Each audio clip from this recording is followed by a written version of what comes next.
नमस्कार, मैं हूं विनीत। आज है 22 जुलाई और दिन है बुधवार। आपका स्वागत है समय बुलेटिन टॉप 25 में। आइए नजर डालते हैं उत्तर प्रदेश की आज की बड़ी खबरों पर। छात्राओं को स्कूटी के साथ मिलेगा हेलमेट और पेट्रोल। दिल्ली में हिरासत के बाद यूपी में सपा का प्रदर्शन। संभल हिंसा रिपोर्ट में बड़े दावे विधानसभा में होगी पेश। सहारनपुर मीट प्लांट में अमोनिया गैस रिसाव, 14 महिलाएं बीमार। यूपी विधानमंडल का मानसून सत्र 3 अगस्त से। कानपुर में दागी वकीलों की आपराधिक जांच शुरू। और अगले 24 घंटे यूपी पर भारी, 13 जिलों में रेड अलर्ट। अब बाकी के समाचार देखते हैं विस्तार से। लखनऊ के 2,43,000 मकान मालिकों को ओटीएस की बड़ी राहत। लखनऊ में 2,43,000 से अधिक भवन स्वामियों को हाउस टैक्स के बकाये पर बड़ी राहत मिलने जा रही है। सरकार ने एक मुश्त समाधान योजना यानी ओटीएस लागू कर दी है। इसके तहत तय अवधि में मूल कर जमा करने पर बकाये का 100% ब्याज माफ होगा। इससे लोगों को 223 करोड़ रुपए से अधिक की राहत मिलेगी, जबकि नगर निगम को लंबे समय से फंसा राजस्व मिलने की उम्मीद है। यूपी रोडवेज में शामिल होंगी 250 नई इलेक्ट्रिक बसें। यूपी कैबिनेट ने यूपी रोडवेज के लिए 250 नई इलेक्ट्रिक बसें खरीदने के प्रस्ताव को मंजूरी दे दी है। 425 करोड़ 50 लाख रुपए की लागत से खरीदी जाने वाली इन बसों में 50 और 41 सीटर मॉडल शामिल होंगे। नई इलेक्ट्रिक बसें धार्मिक, पर्यटन और प्रमुख शहरों में चलाई जाएंगी। इससे यात्रियों को बेहतर सुविधा मिलेगी, प्रदूषण घटेगा और परिवहन के क्षेत्र में नए रोजगार के अवसर भी पैदा होंगे। छात्राओं को स्कूटी के साथ मिलेगा हेलमेट और पेट्रोल। योगी कैबिनेट ने रानी लक्ष्मीबाई स्कूटी योजना को मंजूरी दे दी है। इस वर्ष प्रदेश की 50,000 मेधावी छात्राओं को स्कूटी दी जाएगी। स्कूटी के साथ सरकार IAS मार्का हेलमेट, जरूरी एसेसरीज और 4 लीटर पेट्रोल भी उपलब्ध कराएगी। योजना का लाभ वर्ष 2025 से 26 में स्नातक पास करने वाली टॉप 5% छात्राओं को मिलेगा, जिन्हें उत्तर प्रदेश का निवासी होना अनिवार्य होगा।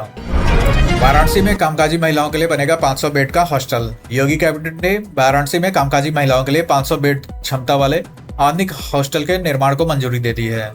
इसके लिए 6,000 वर्ग मीटर सरकारी जमीन महिला कल्याण विभाग को निःशुल्क दी जाएगी। छात्रावास का निर्माण पूरी तरह राज्य सरकार के खर्च पर होगा। इससे नौकरी पेशा महिलाओं को सुरक्षित और बेहतर आवास की सुविधा मिल सकेगी। यूपी विधानमंडल का मानसून सत्र 3 अगस्त से। उत्तर प्रदेश विधानमंडल का मानसून सत्र 3 अगस्त से शुरू होगा। योगी कैबिनेट ने सत्र बुलाने के प्रस्ताव को मंजूरी दे दी है। इस दौरान वित्तीय वर्ष 2026-27 का अनुपूरक बजट पेश किया जाएगा। साथ ही कई महत्वपूर्ण विधेयकों और अन्य सरकारी कार्यों पर चर्चा होगी। वर्ष 2027 के विधानसभा चुनाव से पहले यह सत्र राजनीतिक और वित्तीय दृष्टि से अहम माना जा रहा है। दिल्ली में हिरासत के बाद यूपी में सपा का प्रदर्शन। दिल्ली में अखिलेश यादव और राहुल गांधी को हिरासत में लिए जाने के विरोध में उत्तर प्रदेश के कई जिलों में समाजवादी पार्टी के कार्यकर्ताओं ने प्रदर्शन किया।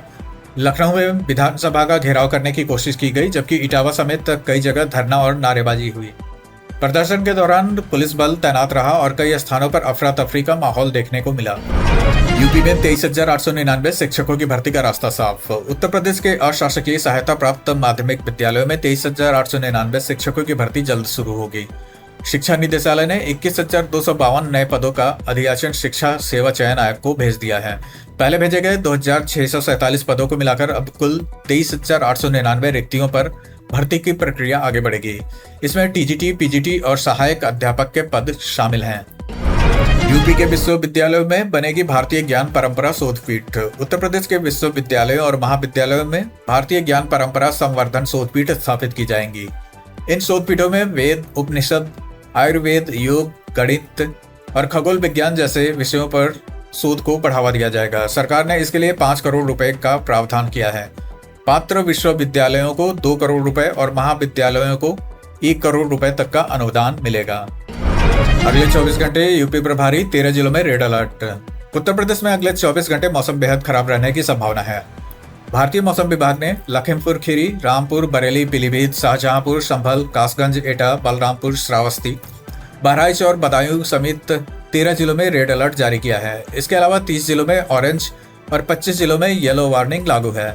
मौसम विभाग के अनुसार बंगाल की खाड़ी से आ रही नमी और उत्तर भारत में मजबूत हुई मानसूनी धारा के कारण कई इलाकों में भारी से अत्यधिक भारी बारिश हो सकती है। इसके साथ गरज चमक, आकाशीय बिजली, जल भराव और नदियों का जल स्तर बढ़ने की भी आशंका है। लोगों को अनावश्यक यात्रा से बचने और मौसम विभाग के ताजा अपडेट पर नजर रखने की सलाह दी गई है। महाराजगंज पुलिस ने 35 लाख के 110 मोबाइल लौटाए। महाराजगंज पुलिस ने विशेष अभियान चलाकर 35 लाख रुपए की कीमत के 110 खोए हुए मोबाइल बरामद किए हैं। CEIR पोर्टल और तकनीकी निगरानी की मदद से बरामद किए गए ये मोबाइल तेलंगाना, महाराष्ट्र, आंध्र प्रदेश, कर्नाटक, बिहार और राजस्थान समेत कई राज्यों के लोगों को लौटाए गए। मोबाइल वापस मिलने पर लोगों ने पुलिस का आभार जताया। टेक्निक छात्रों को मिलेगा पढ़ाई के साथ नौकरी का मौका। उत्तर प्रदेश के पॉलिटेक्निक छात्रों को पढ़ाई के साथ उद्योगों में काम सीखने और रोजगार का अवसर मिलेगा। प्राविधिक शिक्षा विभाग और अदानी स्किल्स एंड एजुकेशन के बीच हुए समझौते के तहत संस्थानों को इंडस्ट्री रेडी टैलेंट हब के रूप में विकसित किया जाएगा। उद्योगों की जरूरत के अनुसार प्रशिक्षण दिया जाएगा और सफल छात्रों को संयुक्त प्रमाण पत्र भी मिलेगा। 87,000 शिक्षकों के कैशलेस इलाज के आवेदन अटके। उत्तर प्रदेश में 87,000 से अधिक शिक्षकों के कैशलेस चिकित्सा कार्ड के आवेदन eKYC पूरी न होने के कारण लंबित हैं।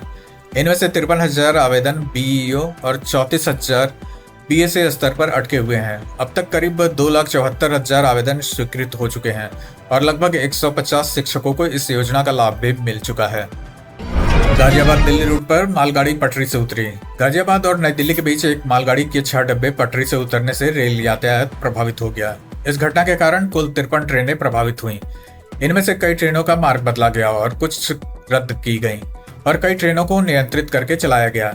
रेलवे ने यात्रियों से यात्रा करने से पहले ताजा अपडेट देखने की अपील की है। लखनऊ कानपुर एक्सप्रेसवे पर बनेगा बड़ा इंटरचेंज।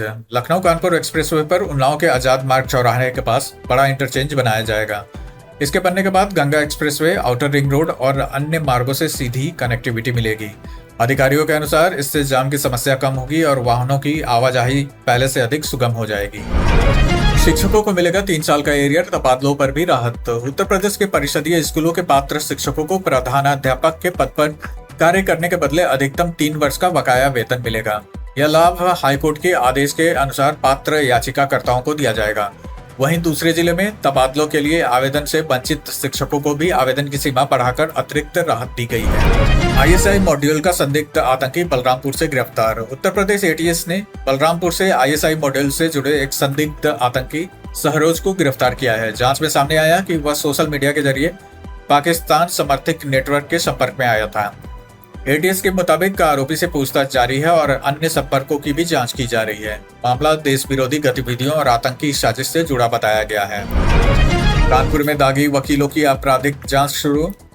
इलाहाबाद हाईकोर्ट के निर्देश पर कानपुर पुलिस ने आपराधिक मामलों में नामजद वकीलों की जांच शुरू कर दी है। पिछले 10 वर्षों में 485 वकीलों के खिलाफ 469 मुकदमे दर्ज होने की जानकारी सामने आई है। पुलिस अब सभी मामलों का रिकॉर्ड तैयार कर हाईकोर्ट के निर्देशों के अनुसार आगे की कार्रवाई कर रही है। जौहर यूनिवर्सिटी के 38 इमारतों पर 28 जुलाई को सुनवाई। रामपुर की जौहर यूनिवर्सिटी की 40 में से 38 इमारतों को गिराने के आदेश के खिलाफ दायर अपील पर 28 जुलाई को मंडलायुक्त की अदालत में सुनवाई होगी।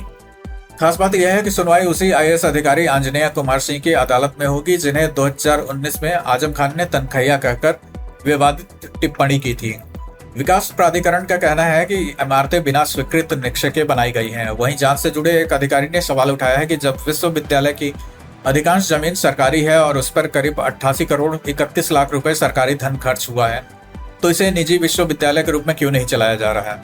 उन्होंने इसे AMU और BHU की तरह राष्ट्र को समर्पित करने का सुझाव भी दिया है। संभल हिंसा रिपोर्ट में बड़े दावे विधानसभा में होगी पेश। संभल हिंसा पर तैयार करीब 450 पन्नों की न्यायिक आयोग की रिपोर्ट योगी कैबिनेट के सामने पेश कर दी गई है। यह रिपोर्ट अब विधानसभा के मानसून सत्र में सदन के पटल पर रखी जाएगी। सूत्रों के मुताबिक रिपोर्ट में दावा किया गया है कि 24 नवंबर 2024 को शाही जामा मस्जिद के सर्वे के दौरान हुई हिंसा के पीछे साजिश थी। रिपोर्ट में सपा सांसद जियाउर रहमान बर्क के भाषण को हिंसा का कारण बताया गया है। साथ ही दावा किया गया है कि दंगों और पलायन के कारण क्षेत्रों में हिंदू आबादी 45% से घटकर 15% रह गई। हिंसा में 4 लोगों की मौत हुई थी। वाराणसी में बढ़ते गंगा जलस्तर से घाटों के मंदिर जलमग्न। लगातार बारिश के कारण वाराणसी में गंगा का जलस्तर लगातार बढ़ रहा है। घाटों के किनारे स्थित 2 दर्जन से अधिक छोटे बड़े मंदिर आंशिक रूप से जलमग्न हो गए हैं। रत्नेश्वर महादेव मंदिर सहित कई मंदिरों में पानी पहुंचने से पूजा अर्चना प्रभावित हुई है। प्रशासन जलस्तर पर लगातार नजर बनाए हुई है और लोगों से सतर्क रहने की अपील कर रहा है। सहारनपुर मीट प्लांट में अमोनिया गैस रिसाव, 14 महिलाएं बीमार। सहारनपुर के एक मीट प्लांट में अमोनिया गैस का रिसाव होने से अफरा तफरी मच गई।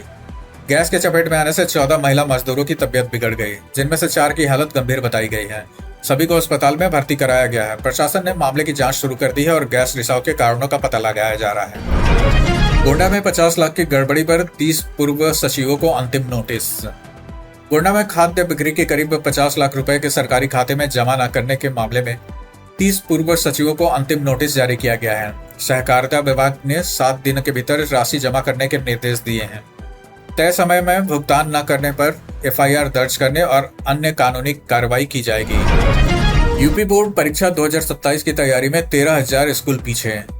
यूपी बोर्ड परीक्षा 2027 के केंद्र निर्धारण की प्रक्रिया में 13,000 से अधिक विद्यालयों ने समय पर अपनी आधारभूत जानकारी पोर्टल पर अपलोड नहीं की। अंतिम तिथि तक केवल 15,291 विद्यालयों की जानकारी ही जमा हो सकी। बोर्ड ने संबंधित अधिकारियों को जल्द सभी विद्यालयों का डाटा अपलोड करने की निर्देश दिए हैं। विश्व बाघ दिवस पर रानीपुर टाइगर रिजर्व में होगा मुख्य कार्यक्रम। विश्व बाघ दिवस के अवसर पर 29 जुलाई को चित्रकूट के रानीपुर टाइगर रिजर्व में प्रदेश का मुख्य कार्यक्रम आयोजित किया जाएगा। कार्यक्रम का उद्देश्य बाघ संरक्षण, वन्य जीवों की सुरक्षा, जैव विविधता के प्रति लोगों को जागरूक करना है। इस दौरान संरक्षण अभियान में जन भागीदारी बढ़ाने पर भी विशेष जोर दिया जाएगा। राम मंदिर ट्रस्ट की बैठक आज, पहले सीईओ समेत कई बड़े फैसलों पर मंथन। अयोध्या में बुधवार को श्री राम जन्मभूमि तीर्थ क्षेत्र ट्रस्ट की अहम बैठक होगी। बैठक में ट्रस्ट के 3 खाली पदों पर नए ट्रस्टी चुनने और नए महासचिव की नियुक्ति और राम मंदिर के पहले मुख्य कार्यकारी अधिकारी यानी सीईओ की चयन प्रक्रिया पर चर्चा होगी। इसके अलावा दान गबन मामले में एसआईटी की रिपोर्ट, मंदिर की सुरक्षा व्यवस्था और चढ़ावे में मिले नोटों की गिनती की व्यवस्था भी एजेंडे में शामिल है। ट्रस्ट सदस्य स्वामी परमानंद गिरी ने कहा कि खाली पदों को भरना प्राथमिकता होगी। उन्होंने स्पष्ट किया कि अभी किसी भी नाम पर सहमति नहीं बनी है और सभी फैसले बैठक में चर्चा के बाद लिए जाएंगे। इसी के साथ आज की खबरों का सिलसिला हम यहीं समाप्त करते हैं। अगर आपको लगता है ऐसी खबरें जरूरी हैं तो चैनल सब्सक्राइब करके जुड़े रहिए।